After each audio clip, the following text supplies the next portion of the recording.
everyone! In today's video I'll be showing you how you can create your own graphic novel step by step. First of all, what is a graphic novel? A graphic novel is commonly compared to a comic book or a manga. As the title suggests, a graphic novel is a novel-sized comic. While it follows panel style and artwork reminiscent of comic books or manga, a graphic novel has more pages in one volume than a comic book does and can be printed in a variety of book sizes.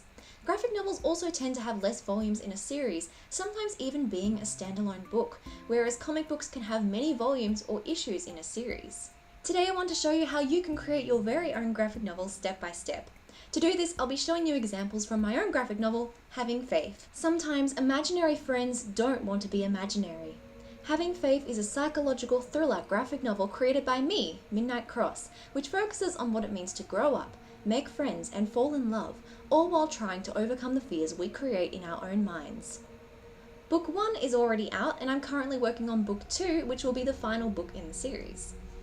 If you want to check it out, you can read more about it on Webtoons. The paperback and ebook edition is also available through a wide variety of retailers and libraries. If you are interested and enjoy the series, please consider purchasing a physical copy. It really helps to support me and my channel, and I would really appreciate your support. So now, let's rewind time and go back to when I first started creating my graphic novel. Actually, the thing is, it was not as simple for me as going step by step and creating it from beginning to end. In fact, Having Faith had about 4 main drafts before I completed it. As it was the very first graphic novel I created, it was a big learning experience. So let's take a look at what I would do if I were creating a graphic novel for the first time with the experience I have now. Step 1. Do your research. Understand what kind of graphic novel you want to create. Graphic novel is a very broad term and can refer to a wide variety of stories. For example, some graphic novels are created for kids and others are created for adults. Some graphic novels are much longer and complex, and others feature simple images and artwork. So before you create your own graphic novel, find a variety of other graphic novels in your genre which help to inspire you and help you to get a better visual of what you want to create. For me, Having Faith was initially going to be a manga, and you can see the inspiration I took from manga in the artwork of the pages. However, once I completed it, I felt like the term graphic novel suited it much better. Step 2. Get inspired.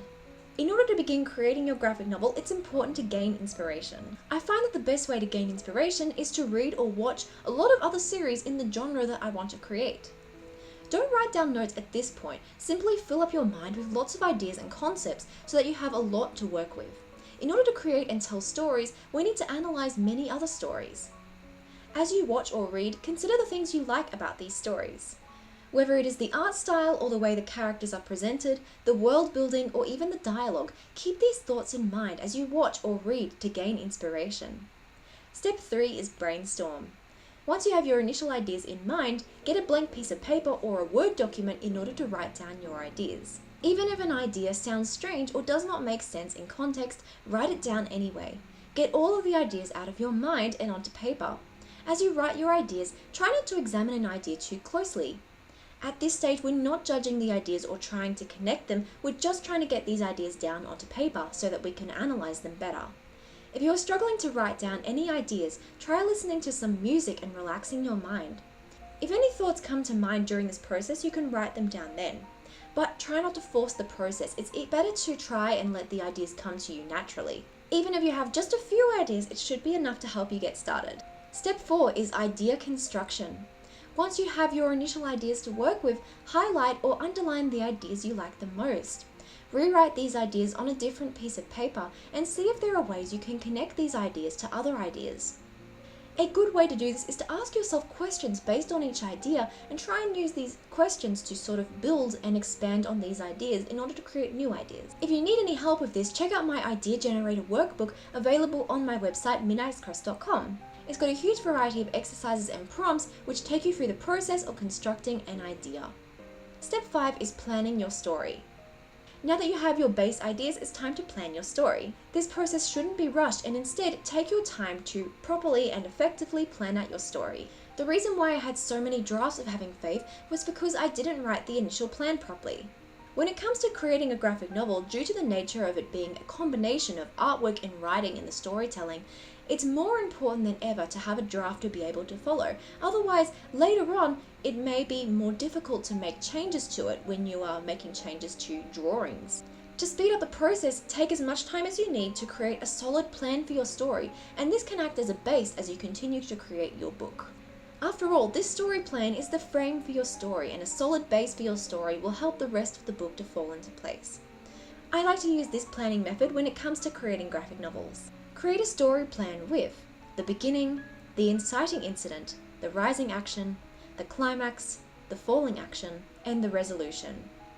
In the beginning, you introduce your characters and the main setting. In the inciting incident, a problem occurs which forces your characters to take action. At this point, you should also establish the main goals of the story and know what your characters are working towards. The rising action is the main part of the story, and it's the journey your characters take to reach their goals. The climax of the story is the most powerful part of the story, which all other points have been leading to. For an example, in a shonen anime, this would likely be a boss battle between the main hero and the main villain. It is an event that the characters have been training for throughout the series. But of course, depending on your genre, this might look very different. The falling action is where all of the parts of the story come together, leading to the resolution.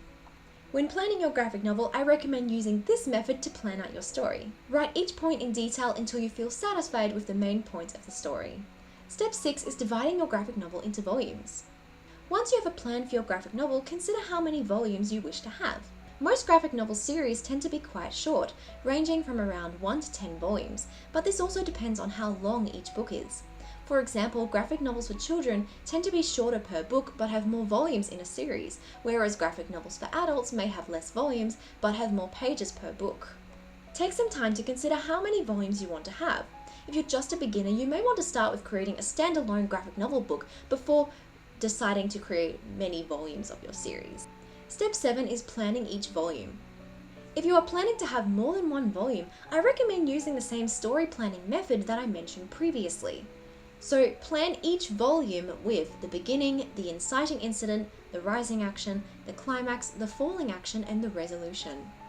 However, during the falling action and resolution, leave it open-ended to leave that volume on a surprising note to make the audience want to read more to see what will happen next. Step 8 is creating your characters. One of the highlights of a good graphic novel is in the characters. A good cast of characters can really help to tell your story. In a graphic novel, there are two main elements to focus on when it comes to creating characters: the character's story and the character's design, and these go hand in hand. When creating your characters, consider their backstory first. Their backstory can really influence their personality and who they are on the surface. From there, give each character a goal and consider their main purpose in the story. Once you understand their story, give them a basic design. The reason why their backstory and personality is important to consider first is these elements also influence their design and how they would dress and act. You will notice that some of the most successful and well-written characters tend to balance story and design, and these elements show up in the way the character dresses and acts throughout the story. Depending on how long you want your graphic novel to be, I recommend at least having your protagonist, which is the main character, your deuteragonist, which is the secondary main character, the antagonist, which is the villain, and also include any conflict characters or friendships that your characters will have during the story. Step 9 is writing a script. Once you have a plan for your graphic novel, it's time to write the script. Your script can be as complex or detailed as you would like it to be. If you are planning on writing and drawing your graphic novel yourself, then I recommend keeping your script quite simple. Here is an example of a script writing method I used in my own graphic novel. I would write a description for where the scene is taking place and simply write the character's name and their dialogue on individual lines. While this is not the professional method of script writing, it does work for me, and it's very helpful if you plan on writing and drawing yourself, since you can plan out most of the pages when you are doing the storyboarding process, rather than doing it in the script writing process. Step 10 is creating storyboards. In my opinion, the storyboards are one of the, if not the most important part to creating a successful graphic novel. This is because creating a storyboard allows you to read through your story and make any necessary changes before finalizing the pages. Once you've created a script, read through it and sketch layouts for the panels. If you are a beginner to creating graphic novels, it may take you a few attempts to create a layout and a storyboard for your pages and to be able to visualize your pages the way you want, and that is perfectly okay. Take as much time as you need to draw and redraw the storyboards for your pages. After all, that's the purpose of creating a storyboard. Take the time to make your pages look the way you want them to look. You can do this process with a pen and paper or digitally. For me, I like to make a folder on my computer with the pages for my book, and then I create a folder for each chapter. I draw each page as a rough sketch and write the dialogue on each page. Then I put the pages in each folder. Once I've finished storyboarding, I read through my entire book multiple times and make changes where necessary. The storyboard is going to be your base layout for your book, so it's really important that you make sure that you are happy with the way your story is before moving forward. Because as I said earlier, it can be more difficult to make changes to finalize pages, whereas during the storyboarding process, it's much easier to make changes to your pages before you settle on the final design. Graphic novels have a lot more variety when it comes to how many chapters there are per book. My graphic novel has 15 chapters per book, and these chapters are around 30 pages each.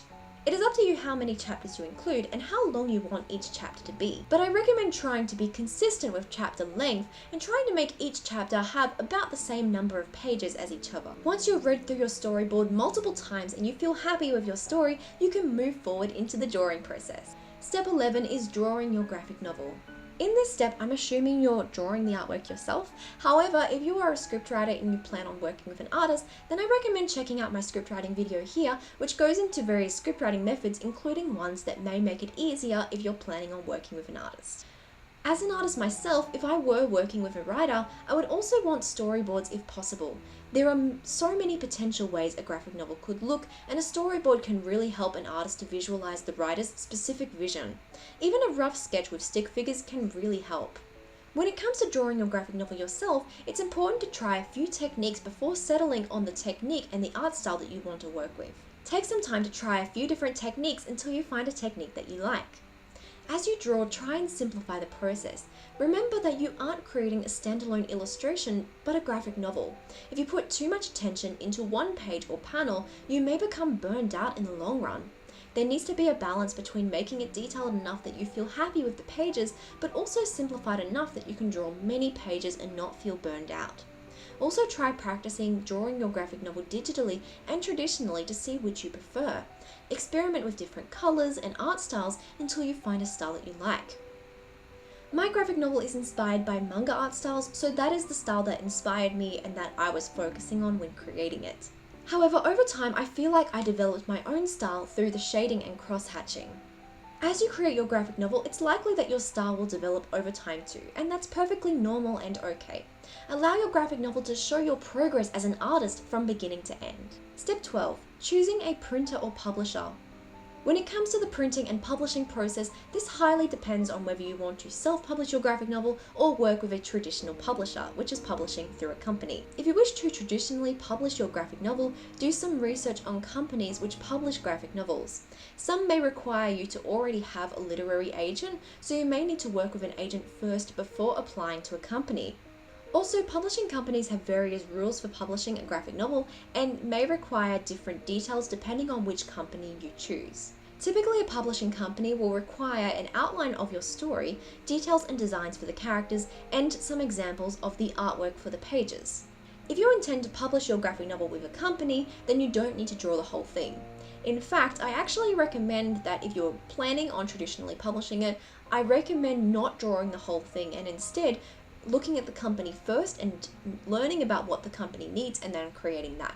The reason is that when you work with a publishing company, you'll likely be working with an editor, and there may be different changes that may be made from the original project to the final project. So it's really important to keep this in mind. My graphic novel Having Faith is self-published, so I'll be discussing my process for that if you want to go down a similar path. When you self-publish, you're in charge of preparing your book for printing yourself. If you intend to have physical copies of your book printed, then the pages will need to be a particular size and format. So first of all, I chose the printing company that I wanted to work with, and the reason I did this is because various printing companies may have different specifications and may have different printing sizes, so it's important to choose the printing company first before you go and format all of your pages to a particular size. For my book, I chose Ingram Spark because of their printing options and distribution. Ingram Spark is a print-on-demand service, which means that if someone orders my book, Ingram Spark will print and send the book for me. This is helpful because most of you guys are in America, and sending the book from my country to America would be extremely expensive. So this is one way that it makes it a lot more affordable to be able to print and distribute my book. There are also a huge variety of other print-on-demand services to choose from, such as Amazon KDP or Lulu.